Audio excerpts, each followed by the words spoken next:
వందనాలండి. ఈరోజు మార్చి 29 good Friday ఈరోజు ఆచరించుకుంటుండగా సమాప్తమైన రక్షణ కార్యం గురించి ఇంకా కొన్ని విషయాలు మనం ధ్యానించుకుందాం. యోహాన్ 19:30లో సమాప్తమైనదని చెప్పి తల వంచి యేసయ్య ఆత్మను అప్పగించినాడు అని చూస్తున్నాం. సమాప్తమైన రక్షణ కార్యం అనే ప్రాముఖ్యమైన సిద్ధాంతాన్ని చాలామంది తప్పుగాను కొందరు అర్థం చేసుకుంటారు, కానీ పాక్షికంగా అర్థం చేసుకుంటున్నారు. చాలామంది క్రైస్తవులకు అర్థం కూడా కాలేదు. ప్రాథమికంగా ఇది యేసుక్రీస్తు యొక్క సిలువ వైపు చూపిస్తుంది. ఆ సిలువ పైననే మనకు ప్రత్యామ్నాయంగా మన పాపాలు తనపై మోపబడి దేవునిచే తీర్పు పొంది మనకు రక్షకునిగా యేసుక్రీస్తు నిలిచాడు. సిలువపై శ్రమ నొంది మరణించే వరకు ఆయన మన రక్షకుడు కాలేదు.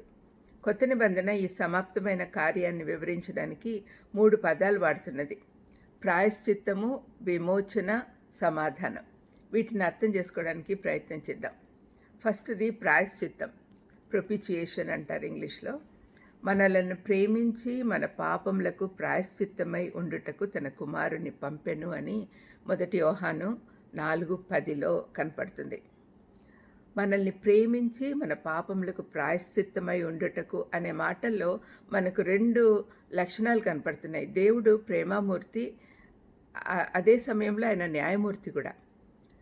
ప్రేమ కలిగి ఉన్నాడు కాబట్టి మన పాపాలకు రావాల్సిన శిక్షను మనపై మోపకుండా తన ఏకైక కుమారుని పంపించి ఆయనపై ఏ పాపం లేని ఆయనను పాపంగా చేశాడు.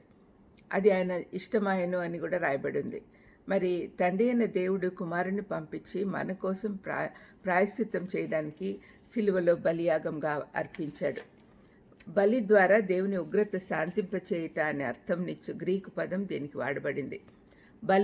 బలి ఇస్తే దేవుని ఉగ్రత తగ్గిపోతుంది అని పాత నిబంధన కాలంలో పశువుల్ని ఇచ్చేవాళ్ళు. కానీ కొత్త నిబంధన కాలంలో యేసు ప్రభు మన కోసం తననే తను బలి పశువుగా అప్పగించుకున్నాడు.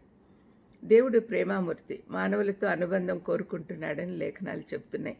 అయితే ఆయన పరిశుద్ధుడు, నీతిమంతుడు. అందుకే ఆయన దగ్గరికి వెళ్ళేదానికి ఆటంకంగా ఉన్న పాపాన్ని మొదటిగా తొలగించాలి. కాబట్టి పాపానికి విరుద్ధంగా దేవుడిచ్చు శిక్షను క్రీస్తు భరించాడు. దానిని బట్టి దేవుని ఉగ్రతను శాంతింపచేశాడు. అర్థమైందనుకుంటాను. రెండవది విమోచన.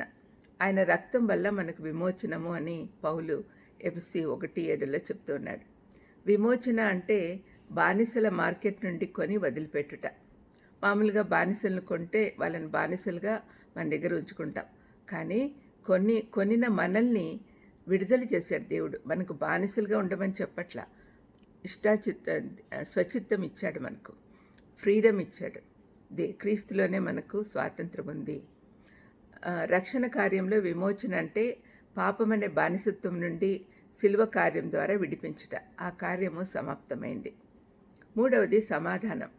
సమస్తమును దేవుని వల్లనైనవి ఆయన మనలను క్రీస్తు ద్వారా తనతో సమాధానపరుచుకొంచున్నాడు అని 2 కొరింథీ 5:18లో పౌలు అంటూ ఉన్నాడు. ప్రాయశ్చిత్తం ద్వారా దేవుని ఉగ్రతను శాంతింపచేయుట అనేది దేవుని వైపు నుండి పూర్తిగా గావించబడింది. విమోచన ద్వారా పాపం నుండి విడుదల అనేది పాపముల గురించిన కార్యం.